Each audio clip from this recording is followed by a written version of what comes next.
Um oferecimento FAPESP, Fundação de Amparo à Pesquisa do Estado de São Paulo. A escola é essencial na formação de nosso futuro. Ela deve ser reconhecida como um espaço seguro, de acolhimento, um ambiente de paz. O futuro acredita em dias melhores, na educação que protege contra a violência, que garante o bem-estar, incentiva o autocuidado e zela pela saúde mental. O acesso à educação é um direito e prezar pelas escolas é um dever de toda a sociedade.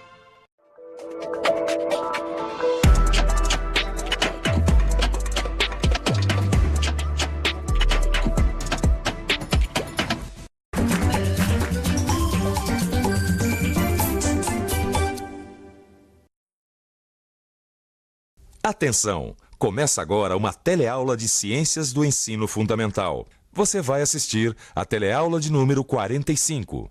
Bons estudos!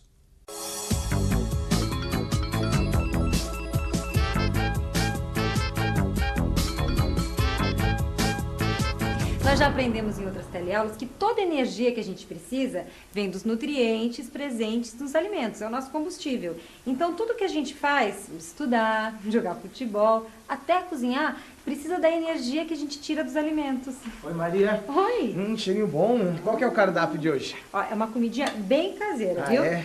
Tem arroz. Olha. Feijão. Ai, que gostoso.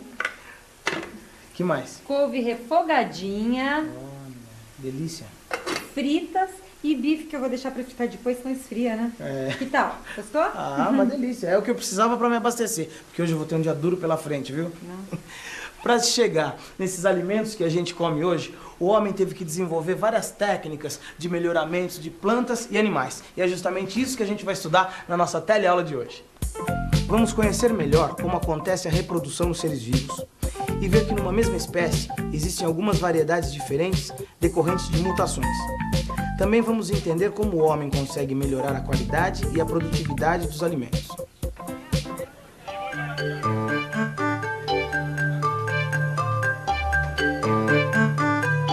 O milho é um alimento rico em nutrientes. Se você fosse comprar nessa banca, qual dos dois tipos de milho você levaria? Este. Porque esse aqui é o melhor e esse aqui está estragado. Eu escolhi essa, mais bonito. Essa daqui porque tá maior e mais amarelinha. A maior parte das pessoas escolheu essa espiga aqui, porque ela é bem maior, tem um maior número de grãos e os grãos também são bem maiores do que desse outro tipo aqui. Portanto, quem se alimentar dessa espiga vai estar ingerindo uma maior quantidade de nutrientes do que quem escolheu essa outra aqui. Preste atenção, escolha bem os alimentos na hora que você for comprar. Pois é.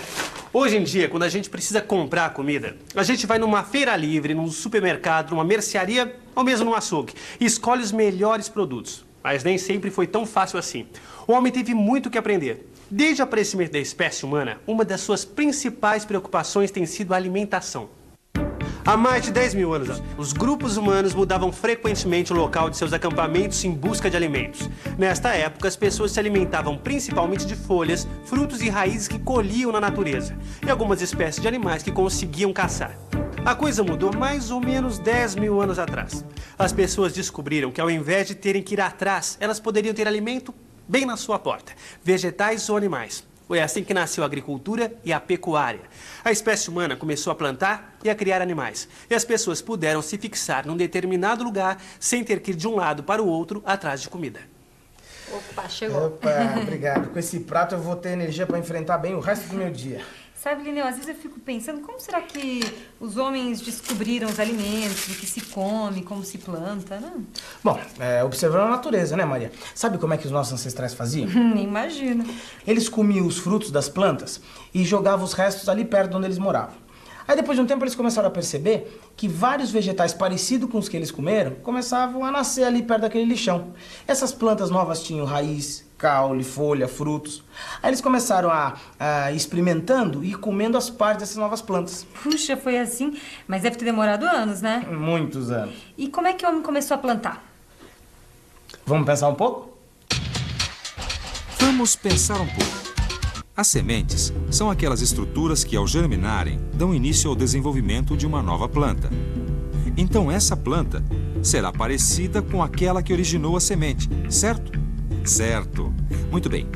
E se a gente quiser ter uma plantação com grande quantidade de uma determinada planta, o que devemos fazer?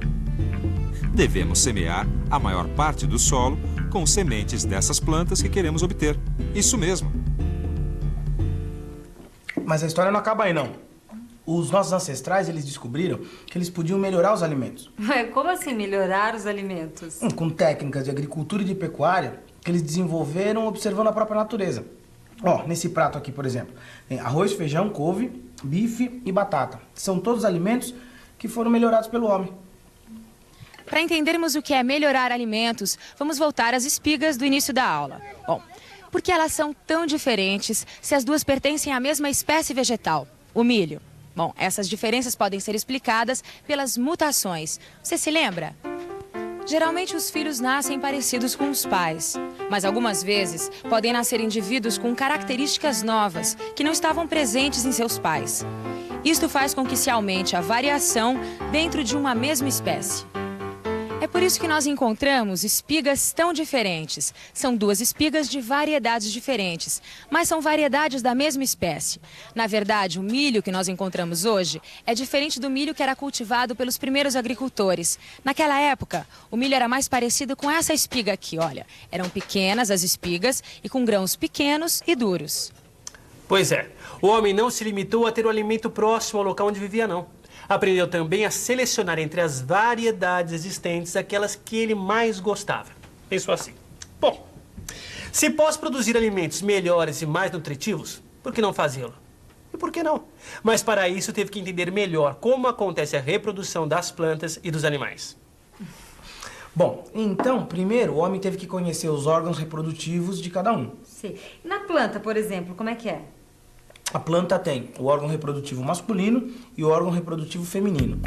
O órgão reprodutivo masculino produz o pólen e o órgão reprodutivo feminino produz os óvulos. O pólen transporta pequenas estruturas masculinas que entram no órgão reprodutor feminino e encontram o óvulo. Dessa união surge a semente. Depois essa semente vai desenvolver uma planta parecida com os pais, ou seja, vai ser semelhante à planta que doou o pólen e àquela que doou o óvulo.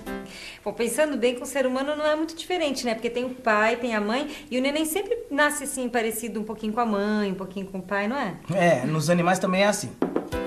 É necessário que as estruturas sexuais masculinas, conhecidas como espermatozoides, se encontrem com as femininas, chamadas de óvulos.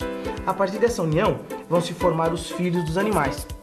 Esses filhotes, assim como nos vegetais, também vão ter características de ambos os pais. Aquele que doou o espermatozoide e aquele que o recebeu. Partindo disso, então, eu poderia escolher casais que dessem filhos mais apetitosos? Exatamente. Foi isso que os nossos ancestrais fizeram e é isso que continua sendo feito até hoje. Observando que os filhos são parecidos com os pais, os agricultores e os pecuaristas, eles passaram a escolher os casais que reproduzissem alimentos melhores, tanto de plantas quanto de animais. Alimentos melhorados pelo homem. Você saberia me dizer uma característica de alimento que foi melhorada pelo homem? Aumentou a produtividade, né? As galinhas botam muito mais do que antigamente, né?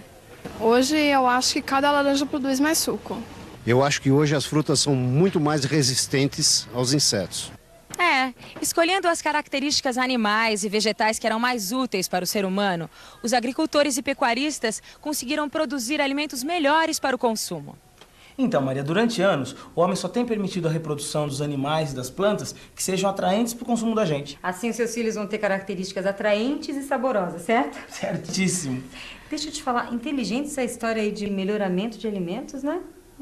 Deixa eu te mostrar uma coisa aqui. Olha só o Chester que o Alberto comprou. Então, Maria, o Chester é outro produto melhorado pelo homem. Ele é um frango melhorado? É, porque na verdade o Chester ele tem o peito e as coxas muito maiores do que o de um frango comum, né? Aliás, as características do Chester são tão alteradas que ele depende totalmente do criador para viver. Porque como ele é praticamente só peito e coxa, ele não consegue nem andar direito. Coitado, viu? Mas quer saber de uma coisa? Infelicidade de uns, felicidade de outros. Porque o Alberto vai adorar esse Chester com essas coxas e esse peito suculento. Outro exemplo de melhoramento de animais você encontra na criação de gado. Os pecuaristas cruzaram essa variedade aqui de boi, ó, conhecida como Shorthorn, que produzia bastante carne, mas era muito atacada por carrapatos, com esta outra variedade de boi aqui, olha, o boi Zebu, que produzia pouca carne, mas tinha uma grande resistência a carrapatos. Imagine só o que aconteceu. Do cruzamento dessas duas variedades de bois nasceram vários tipos de bezerrinhos.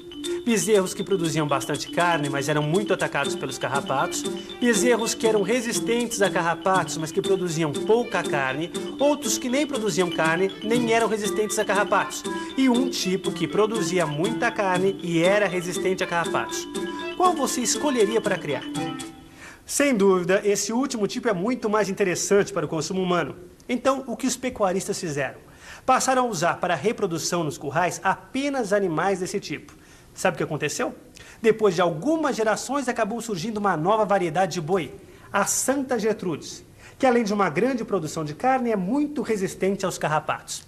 Esse tipo de melhoria das espécies animais e vegetais foi tão utilizada na agricultura e pecuária que hoje em dia é muito difícil você comer um alimento que não tenha sido melhorado. Vamos então à revisão para ver se você entendeu direitinho esse processo. E atenção, se liga aí que é a hora da revisão. Na teleaula de hoje, nós aprendemos que na reprodução, tanto das plantas quanto dos animais, uma estrutura masculina se encontra com uma feminina para dar origem a um novo ser vivo, parecido com seus pais.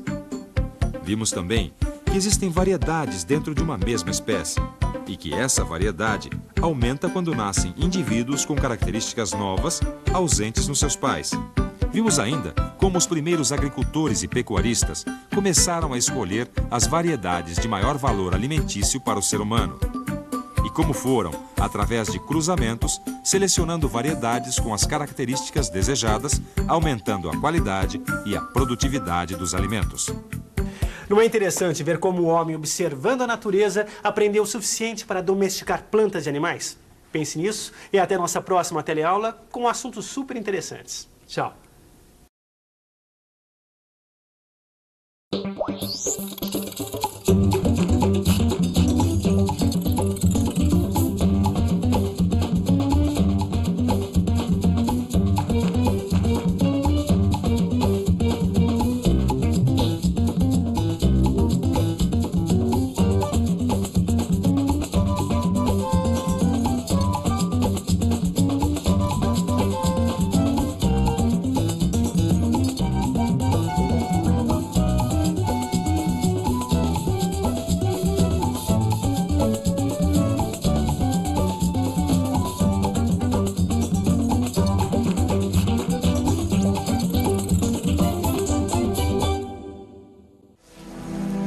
Na faixa mundo.doc.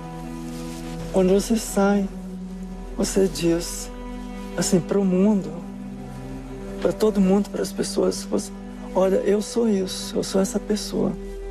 Primeiro caso oficial de transexualidade nas Forças Armadas Brasileiras. Era ameaças muito fortes mesmo, de prisão e até pior que isso.